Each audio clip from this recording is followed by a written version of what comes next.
guess what time it is? It's cookie season. I'm Ella here, your favorite Girl Scout, and we have your oldies but goodies. Lemonades, dimmits, peanut butter sandwiches, and more. This year we have a new cookie flavor called the Explore Mug. My goal is 200 boxes, so please make that happen.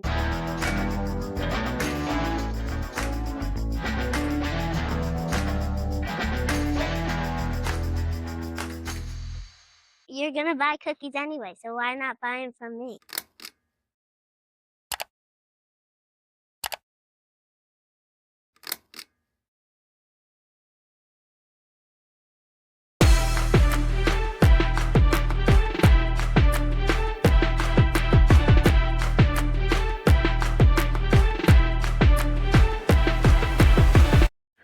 What's up, everyone? Welcome to this day in Philly sports history for January 26, 2026. I'm your host, Jim Montgomery. Welcome to a Monday edition of the podcast, a cold, snowy Monday. Hopefully everybody was safe out there in the snow. Let's get into it and rewind the weekend like we do every Monday. Brought to you by Philly Goat. Go to phillygoat.com. Use the promo code Jim Montgomery for 10% off your order. They have you covered for all your Philly sports apparel needs. Go check them out. They even have a new option where you can design your own t-shirts. So go Philly Goat, use the promo code Jim Montgomery to take 10% off of your order. Well, the Super Bowl is set and could not be more uninspired than what I am with it. Seahawks, Patriots. Awesome. I don't even know what to say about that. But it's set. So good excuse to have a couple beers, eat some wings, and watch the last football game of the season. Kyle and I will be back in a couple weeks, the week of the Super Bowl for the Brotherly Birds breakdown. We'll kind of update where things are with the OC search, as well as take a look at the game. I mean, it should be a decent game. The teams that are in it, I'm just like, so stay tuned for that in a couple weeks. The Brotherly Birds breakdown, wherever you get your podcasts, as well as on YouTube. Sixers, Knicks on Saturday. Tough one for the Sixers, 112-109. They lost. It was another fun game. Like, this team is fun. There were some questionable calls once again at the end of the game that could have swayed it the other way. A couple intentional fouls by the Knicks that were missed on both Tyrese and Joe. But as I always say, you can't rely on the refs, and that game was lost in the third quarter. Knicks went on a run. Sixers couldn't get it much done at all, couldn't stop them, and they couldn't rebound. That seems to be a consistent theme with this team, with their rebounding. So that's where the game was lost, not the calls at the end of the game. Those calls certainly didn't help, but if you weren't in a position where you were trying to play catch-up, those calls may not have mattered. Joe did have 38 and 11, had a scare when one of the guys on the Knicks jumped on top of his knee, kind of similar to what happened a few years ago out in Golden State. Tyrese had 22 as the Sixers lose to the Knicks 112-109. They are in action this afternoon, a 3 o'clock start in Charlotte for the Sixers. Flyers had a pretty good weekend, though. 7-3 win over the Avalanche out in Colorado. Owen Tippett with the hat trick added another assist. Matvei Mishkov had 2 goals and an assist as the Flyers took it to the best team right now in the NHL, 7-3, which led the Avalanche radio announcer to having a meltdown when there were a few Flyers fans that were chanting "Let's go Flyers." Kind of laid into Philadelphia. These people left their city for a reason, multiple reasons. Don't bring your fandom with you. Just a very bitter way to handle it. It was kind of funny having a meltdown like that, but Flyers take it to the Avs 7-3. They are back in action tonight down at the X versus the Islanders. And if you're tired of the cold and the snow and shoveling and all that other good stuff, it's less than 3 weeks before Phillies pitchers and catchers report. So I don't know if it's a good thing or a bad thing considering the state of the Phillies right now, but spring training is around the corner. What happened this weekend in Philly sports history? Well, January 21st, first, we're going to go to 1988. The number 3 ranked and undefeated Temple Owls went out to Las Vegas to take on the number 8 and 1 loss UNLV Running Rebels. They left with a 59-58 loss in what was a great game, back and forth. Their first and only loss in the regular season that year. Of course, they didn't go without any controversy. There was a couple missed calls that in today's college basketball would have been reviewed and likely overturned, giving the Owls a chance to seal that game. And then in 2018 and 2023, respectively, Jim Thome and Scott Rowland were inducted into the Hall of Fame. Rowland obviously was better known for his time in Cincinnati and St. Louis. Kind of a rocky relationship here, but Thome played a few years here, really helped turn the Phillies around, especially when they opened Citizens Bank Park. And then January 25th in 1960, the Warriors beat the Pistons 127-117 at Bethlehem High School up in the LV. Wilt scored 58, setting an NBA record for single game scoring for a rookie. He would actually match that mark a month later, and that is still the record for today. So as impressive as VJ Edgecombe's 30-some points in his rookie debut was, Wilt Chamberlain scored 58 because, well, of course he did. And then in 1981, Super Bowl 15, the Eagles traveled down to Louisiana to take on the Raiders. And this one was all Raiders. Eagles lose Super Bowl 15, 27-10, and it would be another 24 years before they'd even sniff another Super Bowl. All right, that is Rewind the Weekend, brought to you by Philly Goat. Kind of a quiet weekend, which is good with all the snow and everything. But go to Philly Goat, check out their all selection of Philly sports-based apparel, and use that promo code Jim Montgomery to take 10% off of your order. All right, Friday's trivia question. I asked who were the Sixers who were MVPs of the All-Star game. We talked about Hal Greer.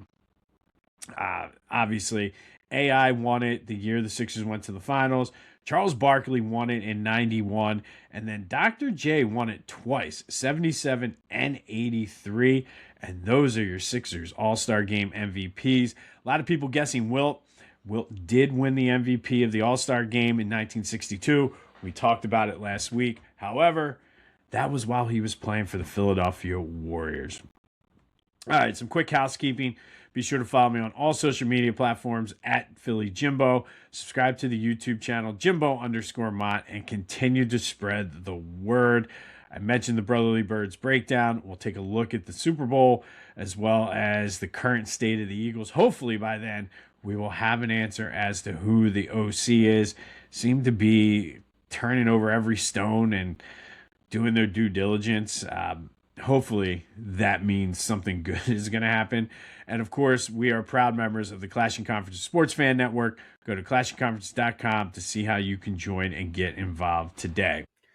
This day in Philly sports history is proud to be a part of the Clashing Conferences Sports Fan Network, a growing community of diehard fans turning their sports passion into something special. Whether you're looking for unique shows, want to launch your own podcast but don't have the time, or need production services, the clashingconferences.com has everything you need. Explore fan-driven content, become a member, or tap into their media services to level up your brand. That's clashingconferences.com, where fans' voices get heard. All right, January 26th. First, we're going to go back to 1975, and the Immaculata Mighty Macs beat the University of Maryland at Maryland's Cole Fieldhouse 80-48. Now, this is significant because it was the first nationally televised women's college basketball game. It was shown on the Ms. Lou television network. 28 major markets had it, and this was very instrumental and huge in the growth of not only women's college basketball, but women's college sports in general. This is one of the bigger accomplishments that occurred during the introduction and implementation of Title IX. And of course, the Mighty Macs would win 3 straight AIAW national championships. But a lot of people in a lot of areas got to see the Immaculata College Mighty Macs beat the Maryland Terrapins 80-48 on national TV. A huge, huge moment for women's college basketball and women's sports in general. All right, 3 years later, Flyers traveled to Vancouver and left with a 6-2 win. Hound Dog Bob Kelly's had 2 goals. Bobby Clark had a goal and 2 assists. Bernie Parent saved 24 of the 26 shots he saved en route to winning his 200th game as Flyers goalie. He's the first Flyer to ever achieve the 200 win mark in the Flyers' 6-2 win over the Canucks back in 1978. Fast forward 5 years, Sixers beat the Suns 113-102 at the Spectrum to improve to 36-6. Moses had another Moses-like day at the office that year, scoring 34 and grabbing 11 rebounds. Andrew Toney with 18 points and 12 assists as the Sixers were in the middle of a 30-2 stretch that really put a lot of distance between them and the rest, truthfully, the rest of the league en route to that NBA Finals title in 1983. And then for this last one, we're only going to go back to last year. And man, what a difference a year makes. It was the NFC Championship game versus the Commanders. Saquon, 60-yard touchdown on the Eagles' first offensive play. And then it was pretty much all Eagles for the rest of the day. Jalen threw for 246 yards and a touchdown to AJ. Saquon ended the day with 118 yards and 3 touchdowns. Defense was all over Jaden Daniels and the Commanders' offense, forcing 4 turnovers, 3 of them fumbles, sacking him 3 times. And to me, this was the 3rd time that I was in an NFC Championship game where it was pretty much over by the 4th quarter and kind of just hanging out in the stands, waiting for the trophy presentation, knowing that you're going to the Super Bowl. Now, this is in a positive way because I've also been at 2 others where the game was in doubt the other way. And that would have been Tampa and Carolina. But always good to be in the crowd when you know the game is over. Set up a date with the Kansas City Chiefs in Super Bowl 59, which we all know how that turned out. And that does lead to today's trivia question. What is the Eagles' all-time record in playoff games versus NFC East opponents? Now, the key here is NFC East while they're in the NFC East. So the Cardinals do not count. So I'll give you that little bit of a hint. But hit me up on the Back to the Future voice and text line 267-495-8531. Get that. Anything else Philly sports related off your chest. But what is the Eagles' record versus NFC East opponents in the postseason? And then finally today, we're turning the page, the events that change Philly sports forever. And we're sticking with an Eagles theme today. And that was 2018 when the Eagles finally won the Super Bowl. We talked last week about hell freezing over when the Eagles finally made it to the Super Bowl in 2005. This was the ultimate hell freezing over. And a day that I think not a lot of us thought we were going to ever get to see. The fact that it happened with Nick Foles as quarterback, the backup, and the fact that he went toe-to-toe with Tom Brady, who shredded the Eagles' defense. But just the feeling of euphoria, the feeling of, man, this is finally what it feels like. I always give the analogy that winning a Super Bowl is like an exclusive club that you're trying to get into. And we were for years waiting outside, hoping to get a chance to get in. But once that Super Bowl ended, we were in the club. Sure, we were down in general admission. We had to pay the cover. We still have to pay for our drinks. But being able to see what is up there, and then, of course, moving up to the next level last year was great. But really changed the mindset of Philly fans as well. We talked last week about when the Phillies won it in 2008 and we weren't losers anymore. I feel like this just added to that because we can finally have those arguments and discussions, especially with the other members of the NFC East, which whenever the argument got heated, well, how many rings do you got? Well, listen, I for years until last year, I was always fine with, well, we have more than you. That's fine. I can actually sit at the adult table now, not the kids table, and partake in this. Yes, I only have one, but I have one. And now that I have two, it kind of evens things up slightly.